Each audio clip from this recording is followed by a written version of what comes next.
내가 잘났다고 생각하는 사람들은 여기서 실패합니다. 안녕하십니까, 반갑습니다. 증시각도기 곽상준입니다. 이 강의를 들으신 분들은 성공할 확률이 굉장히 높아지신 거예요. 여러분이 투자하신 시간과 가치가 여러분에게 실질적인 노후를 보장하는 수단으로 돌아올 것이라고 저는 믿습니다. 이거 우리끼리 비밀입니다. 이거 딴 데 가서 말씀하지 마세요. 이런 강의하는 사람 거의 아마 제 생각에는 없을 것 같아요. 이건 실전을 해본 사람만 아는 얘기예요. With you, the sun is shining 24/7. Cause when we're together, it feels like we're in heaven. If it will get dark, you'll be my million stars. I know I can lean on you. 첫 번째 우리가 이야기할 회사는 역시나 예, 삼성입니다. 삼성이죠. 네. 국수를 만들어 팔아요. 네. 그런데 국수가 정말 잘 팔리는 거야. 네. 각도기 TV 시청자 여러분, 안녕하십니까? 네. 여러분이 기다리던 순서, 밖에서는 볼 수 없고 저희 각도기 TV에서만 볼 수 있는 바로 그 코너. 홍익희 선생님과 함께하는 항공무역사 시간이 여러분 앞으로 돌아왔습니다. 회를 거듭할수록 점점 더 재미를 더해가는데요. 이제 한국의 산업 부흥이 어떻게 시작되었는지를 저희는 이제 막 시작한 참입니다. 젊으신 분들은 세상에 그런 식으로 시작했어? 그 큰 회사가 설탕 팔아가지고 그렇게 된 거야? 라고 깜짝 놀라실 분도 계실 것이고, 앞으로 또 그렇게 참 험한 일을 하면서 컸구나 라고 생각하시는 분, 그리고 또 저보다 이제 나이가 좀 되신 분들은 맞아, 그랬었지, 그런 일이 있었지 하고 회상하는 시간이 되실 것 같은데요. 오늘 바로 이제 전쟁 전후에서 한국의 그 지금의 초거대 기업 재벌이 탄생하는 씨앗들이 전쟁 전후로 나타나기 시작하는데요. 오늘은 그 부분에 대해서, 그리고 또 여러분이 가장 잘 아시고 한국에서 가장 유명한 기업들에 대한 이야기를 하나하나 나눠보는 시간을 갖도록 하겠습니다. 네, 첫 번째 우리가 이야기할 회사는 역시나 예, 삼성입니다. 삼성이죠. 네. 삼성은 처음에 이병철 회장 아버님이 그래도 여유가 있어가지고 일본에 이제 유학을 보냅니다. 이병철 회장을. 네. 근데 이병철 회장이 이제 대학을 거기서 끝마치지는 못하고 그냥 한국에 들어왔어요. 돈 엄청 썼다면서요? 그러니까 아마 유학비용을 많이 대줬던 모양인데. 네. 그런데 그 양반이 그렇게 일본에서 유학을 했기 때문에 나중에 그 양반의 나침반 역할을 일본 산업이 해줘요. 그러니까 이 양반이 산업을 일으킬 때는 항상 일본을 벤치마크에서 이제 결정을 했거든. 그러니까 이 양반이 유학 생활이 어떤 의미에서 굉장히 이제 값진식이었다고 이제 보는 거죠. 공부는 열심히 안 했으나 그래서 산업 이제 돌아가고 사회 돌아가는 건 열심히 보고 오신 것 같은. 네. 그래서 이 양반이 돌아와가지고 처음에는 오히려 농촌에서 야채나 좀 키워볼까, 돼지나 길러볼까, 네.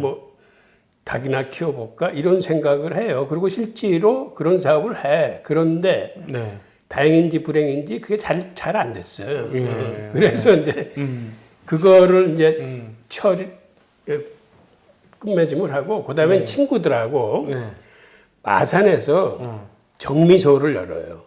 친구들하고. 그 당시에 정미소는 사실은 굉장히 큰 사업 아닙니까? 그렇죠. 옛날 부자들은 정미소 하는 사람들이 옛날 부자들 많았죠. 진짜 만석군 집 아들이었네.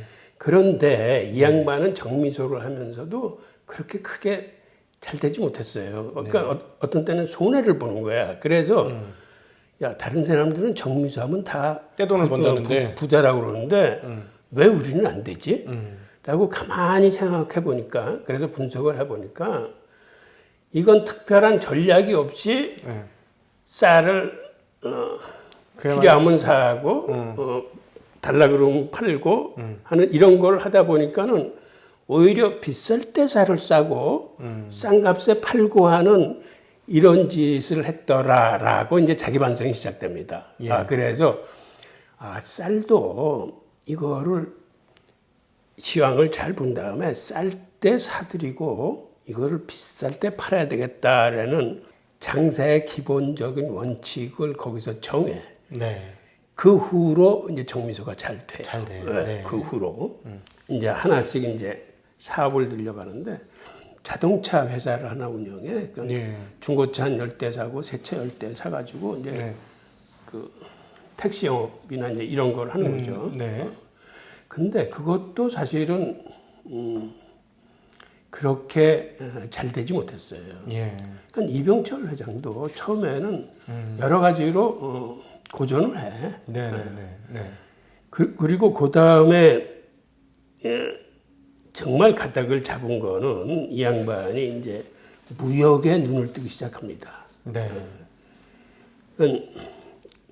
그 당시 이제 무역하기 전에는 그동안 갖고 있던 그 사업체들을 다 정리해가지고 이제 아버지하고 이제 상의를 해. 네.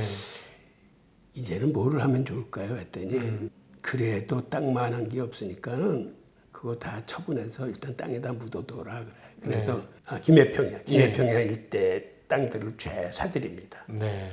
그랬다가 저런 정보를 들어 토지 개혁을 할 수도 있다더라. 그 정보를 듣자마자 다 팔아버려요. 그걸 다 처분을 하고 그 다음에는 그 돈을 가지고 이제 무역을 시작하는데 네. 결국은 이게 정보에 밝아야 돼. 그 사업하는 사람들은. 네네. 그래서 이 양반이 그 다음에는 그 무역을 합니다. 무역을 하면서 근거지를 이제 대구로 옮겨서 대구에 처음으로 1938년에 이제 삼성상해를 열고 국수를 만들어 팔아요. 네. 그런데 국수가 정말 잘 팔리는 거야. 네. 그래서 그 국수 가게에서 번 돈이 사실은 오늘날 삼성그룹의 모체가 되는 거예요. 네. 국수 장사를 해서. 그 다음에는 그 아주 친한 고향 친구를 동업을 하게 되는데 그 친구가 누구냐면 1948년 동경대 경제학과를 졸업한 고향 친구 조홍재 씨라고. 네. 바로 네 얘기 나오죠. 효성의 창조자죠. 효성그룹의 네. 창업자죠. 네. 그래서 이제 이 양반하고 둘이 이제 무역을 하는데 그 당시 무역품이 바다에서 잡은 오징어를 말린 마른 오징어하고 한천하고 그 다음에는 면실박이라고 있어요. 면실박이라는 게 목화를 키워가지고 이렇게 천을 짜면서 그 목화 씨는 또 그걸 가지고 이제 기름을 짜거든요. 그 기름을 짜고 난 찌꺼기. 네. 이 부산물이 면실박이야. 근데 이게 어디다 쓰이냐면은 이게 동물 사료로 쓰여요. 예. 이거를 수출을 해가지고 이걸로 이제 무역에 대해서 눈을 떠요. 이 양반이. 그리고 그때 좀 어느 정도 회사를 키우는가 했더니 이제 6.25 전쟁이 터져가지고 아, 네. 그 인공지하에서 서울에서 석 달 숨어 사는데 그때 누구 집에서 숨어 사냐면 당시 이병철 회장의 그 운전기사였던 네. 사람의 집에서 이제 숨어 살거든요. 네네. 그래서 그 화를 면하는데 그래서 그 운전기사를 평생 삼성물산 이사로 대우를 해줍니다. 네.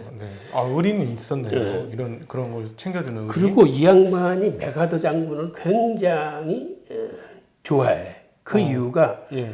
메가더 장군의 인천 상륙작전 때문에 살아났거든. 공산지하에서. 잘못하면 거기 있다가 잘못하면 발각됐으면 예. 부자로 소문났었으니까. 그렇죠. 예.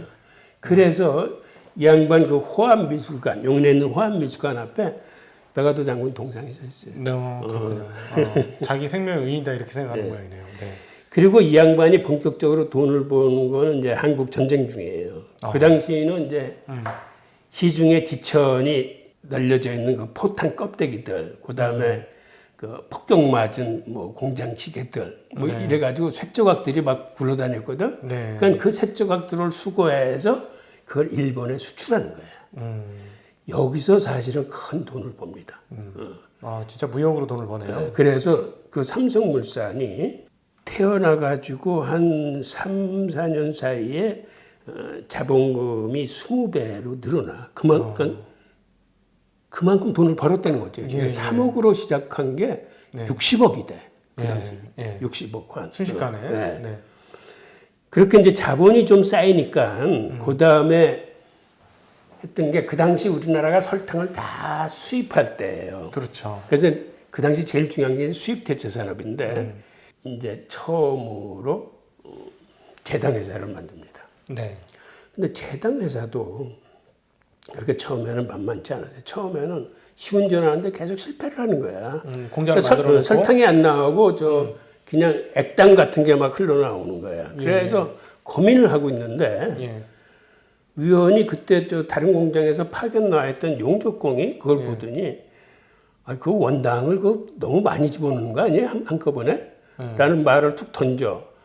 그러니까 기술자들이 오히려 막 화를 내. 네가 뭐를 알아가지고. 감히 네가 용접공이 지금 우리가 진짜 전문 기술자인데 막 이런 거죠. 근데 이병철 회장이 옆에서 딱 듣고 보니까 그 일리가 있거든. 예. 그래서 야, 그 집어넣는 거 자체를 조금씩 집어넣어봐. 그랬더니 그 다음에 신설탕이 쏟아지기 시작합니다. 참. 그래서 그 당시 수입 가격의 3분의 1로 팔아요. 설탕을. 네. 그러니까 뭐 불티나게 팔리는 거지. 그래서 심지어는 이런 얘기가 있어.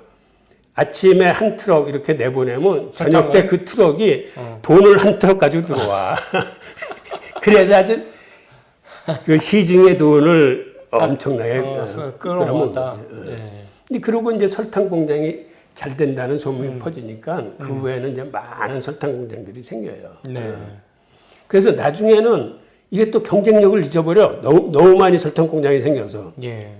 그래서 이제는 구조조정을 해야 될 판이야. 근데 이 양반이 구조조정을 하지 않고 그 당시에 이제 직원이 한 1,000명 됐었는데 그 유인력을 가지고 밀가루 공장, 즉 제분 공장을 같이 운영을 해요. 네. 설탕 공장 하던 거를 이제 경쟁이 심해지니까는 반 정도는 잘라야 되는데 자르지 않고 사람들을 활용해서 그 제분 사업을 같이 하는 거죠. 네. 그래서 이 양반이 큰 돈을 버는 건 사실 말씀하신 대로 설탕에서 돈을 벌어요. 네. 이제 그 다음에 제분으로 넘어가고 이제 그 다음에는 모직으로 넘어가. 네. 이제 그 다음에는 우리가 이제 당시 이제 옷을 양복을 사 입는 것도 이게 다 수입품이야. 예. 그러니까 수입품이라는 건 그 귀한 달러가 나가는 그렇죠. 거 아닙니까? 그러니까 어떻게 하든지 그 달러가 방출되는 걸 막으려고 이 양반이 결국 모직을 해가지고도 모직 우리나라 처음으로 그 제일모직 만들어내. 네. 그래서 그 수입 가격의 5분의 1로 이거를 이제 시중에 팝니다. 네. 그런데 첫 해에는 적자를 봐. 예. 왜 적자를 보냐면 그때까지 한국 사람들의 인식이 엽전이 만드는 게 오죽하겠어? 라고 신뢰를 안 해주는 거예요. 네. 근데 나중에는 이제 입어보고서 괜찮네? 잘 만드네? 라고 이제 인식이 바뀌면서 이제 거기서도 이제 큰 예. 돈을 벌기 시작합니다. 삼성의 모태가 이제 나왔습니다. 삼성 상해에서 시작했던 삼성이 무역업과 그런 뭐 한치나 뭐 이런 것들을 좀 팔다가 이제 나중에 제일제당이라고 부르는 설탕 사업을 했고 제일제당에서 또 밀가루 사업도 하고 그 다음에 그 무역은 삼성물산, 삼성물산으로 한 것이고 그 다음에 이제 제일모직이 나오는 거죠. 이게 그 동안에 이제 이 회사들이 사실은 제일모직은 그렇게 요즘에 와서는 큰 회사가 아닌데 그렇게 이름을 오랫동안 계속 가지고 갔던 것, 그리고 제일제당의 이름이 그렇게 가는 것, 삼성물산이라는 이름이 그렇게 갈 수 있었던 것은 결국 이 삼성의 핵심 모태였기 때문에 이 이름을 버릴 수가 없고 그냥 갈 수밖에 없는. 그 당시 우리나라에서 가장 중요한 게 의식주를 해결하는 건데 바로 의식주를 해결하는 수입 대체 산업을 이제 일으킨 거죠. 예, 네. 그래서 아마 젊으신 분들은 삼성이 삼성전자라고 생각하시겠지만 삼성의 모태는 그게 아니고 제일제당, 제일모직, 삼성물산 이게 삼성의 모태였다라는 거 다시 순서를 통해서 여러분 아실 수 있을 겁니다. 네. 삼성이 그 다음에 이제 진출한 게 이제 비료예요. 비료. 네, 그 당시 네. 비료도 우리가 미국한 데서 한 2억 달러 원조를 받을 때인데 네. 비료 사느라고 뭐그 중에 4분의 1인 5천만 달러 이상을 쓰게 되니까는 정말 아까운 거야. 네. 그래서 그 당시 정부에서는 이 비료도 정부에서 추진을 하려고 그랬는데 그 이병철 씨가 하겠다니까 정부로서는 이제 쌍수를 들어서 이제 환영을 하는 거죠. 그리고 이때 비료 공장을 하면서 이건 나름대로 자본이 많이 들어가니까 이병철 씨가 독일과 이탈리아에서 민간 차관을 들여옵니다. 네. 우리나라 민간 차관은 그게 1위예요. 그래서 이 차관 문제 때문에 당시 이제 이탈리아에 나가 있었는데 그때 4.19 혁명이 일어나. 1960년. 그래서 4.19 혁명이 일어나면서 그 당시 이제 이런 재벌들은 다 부정축제 네. 혐의자로 몰렸다는 얘기를 양반이 들어오다가 동경에서 들어. 네. 그래서 이제 들어가면 이제 잡혀 들어가게 생겼으니까 동경에서 재산 전체의 사회 환원을 발표를 해. 내 재산을 다 내놓겠다. 네, 네, 네. 그래서 결국은 그 과징금 그 당시 50억 환인가 내는 걸로 이제 그거는 일단락이 되면서 그 다음에 장면 정권에서도 어떻게 하든지 비료 공장을 만드는 건 중요하니까 자본 얻는 것보다는 지원을 해서 비료 공장을 만들게 해 줍니다. 네. 그러니까 이런 일련의 과정이 삼성의 탄생의 역사예요. 네, 이 과정 중에 보면 또 재미난 이야기가 앞서 잠깐 얘기했지만 동업자인 조 회장, 네, 맞아요. 네네, 와면서 그분은 이제 나중에 갈라지면서 효성 그룹의 창업자가 되었고 또 중간에 이제 제당 기계를 만들어주는 김재문 씨가 나오는데 그분은 동서식품의 또 사장이었다는 거 이런 과정들이 굉장히 재밌더라고요. 그러니까는 다 여기서부터 잉태돼가지고 또 여러 가지 회사들이 또 나오고 하는 그런 과정들이 굉장히 재미있었습니다. 앞서 그 지난번 시간에 언급을 했습니다만 정주영 회장의 동생 정세영 회장은 요즘으로 따지면 현대산업개발의 창업자이고요. 그렇죠. 그래서 이렇게 요즘에 이제 또 이게 삼성이 또 갈라져가지고 제1제당 삼성그룹 분가를 계속 분가를 하면서 이렇게 계속 펼쳐 나갔다는 것도 요즘 젊으신 분들이 보면 그런 거구나 하고 재미있으실 것 같습니다. 자, 오늘은 한국 산업 초기가 어떻게 이루어졌는지 그리고 그 중에서 가장 초기 만석군의 아들이자 또 본인도 아버지보다 더한 만석군이 된 삼성전자 그리고 이병철 회장에 대한 이야기를 나누어 보았습니다. 함께 해주신 여러분 감사드리고 다음에도 또 재미난 순서로 여러분 찾아뵙도록 하겠습니다. 인사드리겠습니다. 감사합니다. 예, 고맙습니다.